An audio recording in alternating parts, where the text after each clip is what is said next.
इस समय हम हैं ऊखीमठ, रुद्रप्रयाग ज़िले के ऊखीमठ ब्लॉक के किमाणा गांव में हम लोग हैं। और उत्तराखंड का जो युवा है वो कैसे हर रोज़ नित्य नए आयाम लिख रहा है, गढ़ रहा है स्वरोजगार को लेके, उसका एक उदाहरण हम आपको दिखाने के लिए इस जगह पर पहुंचे हैं। ये है Himalayan Himalayan mountain home stay, इसका नाम है। कैलाश पुष्पान जो हैं वो इसके मालिक हैं। और ये जो घर आप देख रहे हैं ये लगभग 100 साल पुराना घर है। और कैसे इसको एक हिमालयन होम स्टे में बदल दिया है उन्होंने। बहुत मेहनत कर अपनी नौकरी छोड़ के जब वो गांव की तरफ लौटे, उसके बाद ये जो पूरा उनका पुराना घर था, 100 साल पुराना घर, इस घर की उम्र लगभग 100 साल की है, इसको कैसे उन्होंने एक होम स्टे में बदल दिया। आइए खुद हम कैलाश जी से जानते हैं कि कैसी जर्नी रही कैलाश जी, ये क्या करते थे आप पहले, ये विचार कहाँ से आया और अब कैसा चल रहा है। पहले मैं एनवायरनमेंट एक्सपर्ट रहा हूँ उत्तराखंड जल संस्थान में, जो कि पूरे गढ़वाल रीजन में मैं जो वाटर कंजर्वेशन है उसके ऊपर काम करता है, एनवायरनमेंट प्रोटेक्शन के ऊपर। तो वो जॉब मैंने छोड़ी और उसके बाद मैं अपने जो हेरिटेज हूँ मैंने ये यहाँ पे हमारा जो पौराणिक घर है इसको मैंने थोड़ा रिपेयर किया। मैं ये कहूँगा कि थोड़ा सा इसको मोटिवेशन लेके किसी से मैंने ये रिपेयर करने के बाद ये होम स्टे के रूप में इसको चलाया है। और ये लगभग मैंने 2007 में इसको शुरू किया था, लेकिन 2012 और 13 में यहाँ पे ज़बरदस्त आपदा आई, तो फिर इसको रिन्यूवेशन, उसके बाद रंग रोगन किया 14 और 15 में, और फिर 15-16 से फिर हमारा ये होम स्टे धीरे धीरे चलना शुरू हुआ। तो कहाँ से आया ये विचार कि नौकरी छोड़ के अब अपने गांव की तरफ चलते हैं और वहाँ कुछ करते हैं। ये मेरा प्लान तो बहुत पहले से था नौकरी का, तो मेरा रुझान पहले से नहीं था, लेकिन घर वालों के फोर्स की वजह से मुझे नौकरी करनी पड़ी। तो मैं जब शोध कर रहा था, मैं उसमें भारतीय वन अनुसंधान केंद्र देहरादून में फॉरेस्ट रिसर्च इंस्टीट्यूट में रिसर्च स्कॉलर था। तो मुझे एक बार हिमाचल जाने का टाइम मिला, तो वहाँ से देखा मैंने कि बहुत सारे, एक घर में जिसमें मैं रुका हुआ था उसमें बहुत सारे ये बौद्ध लोग भी रुके हुए थे, और ये अंग्रेज़ लोग जिसको हम कहते हैं, विदेशी लोग, वो भी रुके हुए थे।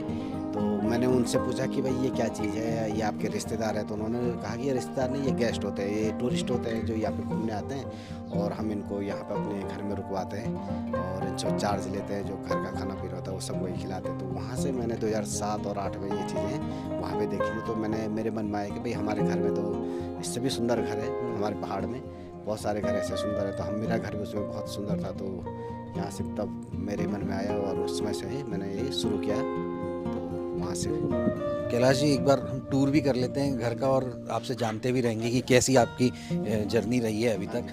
तो ये जो लकड़ी के दरार है ये वैसे के वैसे ही है, इसको आपने कोई छेड़ा नहीं है इसमें? बिल्कुल नहीं, या तो ये तुन की लकड़ी हम कह सकते हैं, अच्छा, या तो थुनेर की लकड़ी जो होती है उसकी है। या अगर 100 साल ये खड़ी रहती है, 100 साल अगर ज़मीन में कट भी जाए और 100 साल ऐसे भी पड़ी रही, तो 200-300 साल तक ये इसमें कुछ भी नहीं होने वाला, इतनी मजबूत लकड़ी होती है। तो उसी से ये इसमें बहुत सारा शानदार नक्काशी की गई है। भगवान गणेश जी हैं, इसमें छोटे छोटे इसमें फूल आप देख सकते हैं वो बने हुए हैं। बहुत अच्छा इसको सजाया गया है। इसमें उस टाइम पे बहुत टाइम लगा था। हमारी दादी बताती है कि लगभग ये एक खोली को बनाने में लगभग 2 से 3 साल लग गए थे। अच्छा, हाँ, और ये ऐसी 2 खोलियाँ बनी हैं। तो इसमें कम से कम एक खोली को बनाने में उसमें 4-5 लोग इस कारीगर इसमें लगातार लगते थे, और 2-3 साल में इसको बना के। हाथ का काम है बिल्कुल, हम बिल्कुल जैसे हाथ देख रहे का, उस टाइम पे तो मशीनें थी नहीं, बिल्कुल हाथ का काम था, और सारी नक्काशी एक जैसी होनी चाहिए थी। तो उसी का ये उदाहरण है, यहाँ पे आप देख सकते हैं। चलिए आप अब दिखाइए अंदर। दरवाजे भी बहुत भारी है इसके। अच्छा, भारी दरवाजा। यहाँ से ये सीढ़ियाँ जो उसी टाइम की बनी हुई है। अच्छा, ये सीढ़ियाँ भी उसी हाँ, उसी टाइम। अरे वाह, थोड़ा हमने रिपेयर किया, बाकी सब वही वैसे ही है। अच्छा, आप देख सकते हैं यहाँ से फिर 2 भागों में डिवाइड हो जाता है, ये बाएं हाथ में और दाएं हाथ में, दोनों तरफ हमारे रूम्स हैं। तो ये मैं कह सकते हैं अगर आज की लैंग्वेज में 2 सूट हैं। हाँ जी, हाँ जी, हाँ। हाँ जी। जैसे 2 सूट में 4 कमरे हैं, 4 आपको मिल जाएंगे जी। अच्छा, तो ये कॉस्टिंग जब शुरुआत में आपने इसकी रिपेयरिंग वगैरह कराई, अच्छा ये कमरा है यहाँ पे, है ना? तो जब आपने रिपेयरिंग वगैरह कराई तो कितनी लागत आ गई थी आपकी? हाँ, लागत इसमें ठीक ठाक आ गई थी, लगभग 7-8 लाख रुपए इसको रिपेयर करने में लग गया था, क्योंकि थोड़ा छत भी हमने ठीक करनी थी, चौक ठीक करने थे, कमरे ठीक करने थे। तो 7-8 लाख, जैसे बिस्तर वगैरह था हमारा, और फिर हमने इसमें कुछ नए पलंग वगैरह नए रखी हैं, और बेड शेडिंग अच्छी की है और टॉयलेट थोड़ा सा modern toilet, western toilet, geyser वगैरह लगाए हैं और किचन थोड़ा मॉडिफाई किया है। तो नया इसमें सेटअप काफ़ी हमने किया है, पेंट वगैरह करवाया है, तो लग गया था 7-8 लाख रुपए। और एक ये भी बात थी कि कैसे मतलब सबसे बड़ी बात ये होती है कि ऐसा ये कॉन्सेप्ट तो सबके दिमाग में रहता है या करेंगे ऐसा ये पता रहता है, मार्केटिंग कैसे की, कैसे टूरिस्ट को अट्रैक्ट किया, कौन टूरिस्ट यहाँ पे आ रहा है, अभी क्या स्थिति है? अभी ये है जैसे कि कोरोना से पहले हमारे पास फॉरेनर्स बहुत ज़्यादा आते हैं। अच्छा। और हमारी शर्तें होती हैं, ऐसा नहीं कि हम हर किसी को होम स्टे में आने देते। हमारी शर्तें ये होती है कि भाई कोई भी आप नशा का प्रयोग नहीं करोगे और यदि आप बहुत वो अब करते हैं तो रूम के अंदर करोगे, क्योंकि गांव का माहौल है। हमारे अपनी शर्त होता है घर के अंदर आपको शूज़ नहीं लेके जाने हैं, नंगे पाँव आपको चलना है, क्योंकि यहाँ पे सफाई का भी हम ध्यान देते हैं। जो खोली है उसको पर गणेश भगवान का हम ये कहते हैं कि जो हमारी धरोहर है और जो हम लोग आज भी गाँव में रहते हैं उस पैटर्न में अगर आपको यहाँ पर रुकना है तो आप लोग स्वागत है आप लोगों का। तो उसको जब हम ये बातें लोगों से कहते हैं तो लोगों को हर क्यूरियोसिटी होती है कि भाई ये वास्तव में ये है क्या, कैसा होम स्टे है कि कैसी चीज़, तो वो भी उसको देखने भी आते हैं। दूसरी चीज़ ये है कि हम लोग पूछते हैं उसके बाद भाई हमको रहने के बाद हमको कहाँ कहाँ घूमना है, खाने में क्या क्या दोगे, तो हम जितने भी पहाड़ी व्यंजन हैं हम उनको सारे बताते हैं। जैसे कि मंडवे की रोटी जिसको कि रागी भी कहते हैं, उसकी भी हम रोटी देते हैं, चौलाई की रोटी देते हैं और छमुएरे की खीर बना के देते हैं, छमुएरे का भात भी बना के देते हैं।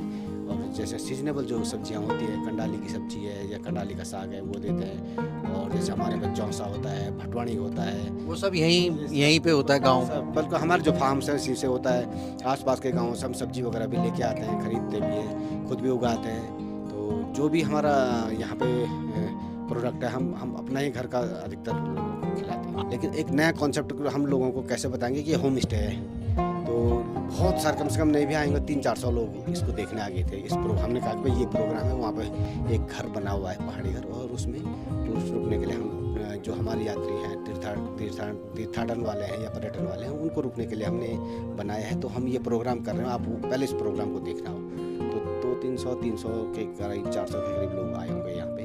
तो सब लोगों ने देखा, उन्होंने देखा, रूम के अंदर भी आए, उन्होंने कहा अरे वाह कितना बढ़िया बना हुआ है ये रूम, कोई डेकोरेट किया हुआ है, पलंग बढ़िया बनी है, बिस्तर साफ है। तो वहाँ से पब्लिसिटी शुरू हुई, क्योंकि पब्लिसिटी सबसे पहले कौन होता है, एक दूसरे फ्रेंड सर्कल ही एक माध्यम होता है। तो जितने लोग आए थे सबने फ़ोटो खिंचाई, अपने फेसबुक में डाला, तो चारों तरफ सोशल मीडिया के उससे छा गया पूरा। स्थानीय महिलाएं खाना बनाती हैं। हाँ, जो हमारे भाभी है खाना पीना वो सब वो बनाती हैं। मेरा काम है केवल मार्केट करना, बाकी यहाँ की सफाई वो देखती हैं और किसको वेलकम वही लोग करते हैं पूरा। मेरा काम है कि भाई मैं मार्केट यहाँ तक पहुँचाता हूँ और बाकी सारा वेलकम करना, उनको यहाँ रुकाना, उनका देख रेख करनी, उनको खाना खिलाना, साफ़ सफाई घर की सारी वो लोग करते हैं। जैसे मैं देख रहा हूँ ये मिट्टी का पूरा बना हुआ है, तो इसकी लिपाई पुताई करते होंगे, कैसे मेंटेन करते हैं इसको आप?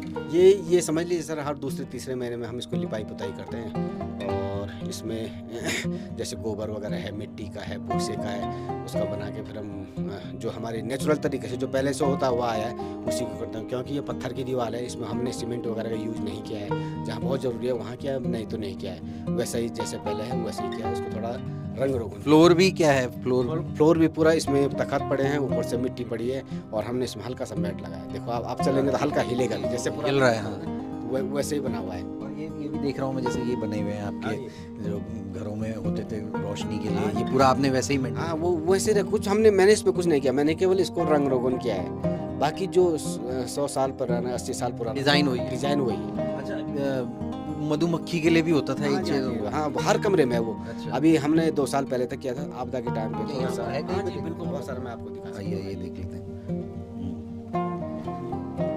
हाँ, ये कमरा है। ये आप देख सकते हैं इसमें। अच्छा।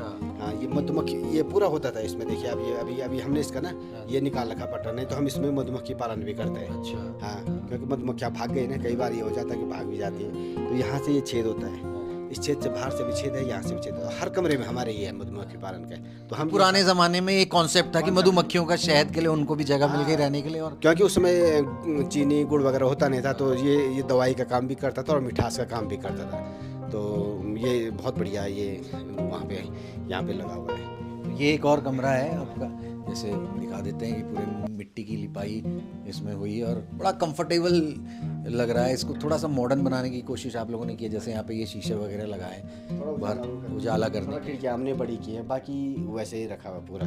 बड़ा मतलब बहुत सिंपल और बहुत कंफर्टेबल लग रहा है। मतलब मुझे ऐसा लग रहा है मैं बिस्तर में जाके कूद जाऊँ और यहाँ एक दिन का स्टे करें। और बालकनी से नज़ारा क्या दिखता है वो भी हम दिखा देते हैं आपको। ये बाल छोटी जी जी, ये लकड़ियाँ लगभग उसी टाइम की बनी हुई है, तो उनकी लकड़ियाँ आज तक खराब नहीं हुई हैं, जो जैसी हैं वो वैसी है, केवल इसमें कलर किया गया है। अब ये यहाँ से ये नज़ारा आप बालकनी का आपको दिखा देते हैं एक बार। हमारे साथी दिखा देंगे। वो सामने हिमालय दिखाई दे रहा है। ये भगवान केदारनाथ का जो वास स्थान है, अच्छा, तो बिल्कुल आपको चोटियाँ उसी रेंज की दिखाई दे रही है। हिमालय भगवान केदार का निवास स्थान सामने है और बर्फ़ से ढकी चोटियाँ आपको यहाँ इस बालकनी से दिखती हैं, इस होम स्टे की। जी जी, जो ये बालकनी बनी है, इसमें जो टूरिस्ट आता है वो अपना योगा करता है, अपना बैठा रहता है, किताबें पढ़ता रहता है। तो बुक्स वगैरह भी अधिकतर जो टूरिस्ट आता है वो एजुकेशनल टूर के लिए यहाँ आता है। तो ये एक मॉडल है, जैसा मैं बता रहा था कि परफेक्ट मॉडल है। एक कम्युनिटी बेस प्रोफेशन का कम्युनिटी जैसे पूरा जो गांव मिलकर इस होम स्टे को चला रहा है। ये सिर्फ कैलाश पुष्पवान जी का नहीं है, जैसा वो खुद कह भी रहे थे कि सबके सहयोग के साथ ये चल रहा है। और ऐसे छोटे छोटे मॉडल जो हैं वो अगर हर एक गांव में होने लगे उत्तराखंड के, तो पलायन जो है वो जड़ से मिट जाएगा। जो हमारे साथी छोटी मोटी नौकरी के लिए होटल लाइन में जा रहे हैं, वहाँ काम कर रहे हैं, वो अपने गांव में इस तरीके के अपने पुराने घरों को में काम कर सकते हैं और अपने संसाधनों को पहचानिए, अपनी शक्ति को पहचानेंगे, तभी ये उत्तराखंड और ज़्यादा आगे बढ़ पाएगा। तो इस वीडियो में इतना ही। अगर ये वीडियो आपको पसंद आया तो उसको लाइक और सब्सक्राइब ज़रूर कीजिएगा। नमस्कार।